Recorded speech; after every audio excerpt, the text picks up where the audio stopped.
Zucchini Alfredo Recipe. As a longtime vegetarian, vegan and lover of natural foods, I get really excited to share veg-friendly alternatives to classic flavors.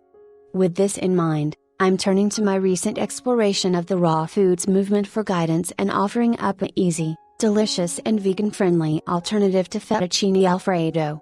Although zucchinis are in peak season May to August, they are readily available year-round and can be easily found in organic varieties.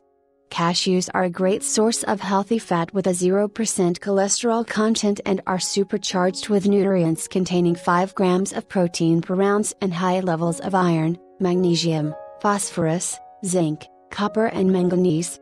Cashew cheeses and cashew cream are mainstays for creating voluptuous flavor in many raw food recipes. Today cashews will help to create the creamy consistency of our Alfredo sauce. Zucchini Alfredo Recipe. Noodles. For 6 zucchinis, depending on size. Raw noodles are simply long strips of vegetable flesh. Peel the zucchinis, then using a vegetable peeler or a mandolin, pare off strips to create your noodles. Alfredo sauce.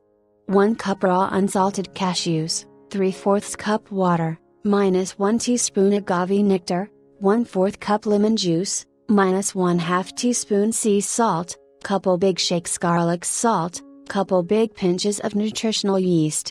Combine ingredients in a blender or food processor until smooth, adding more water if necessary.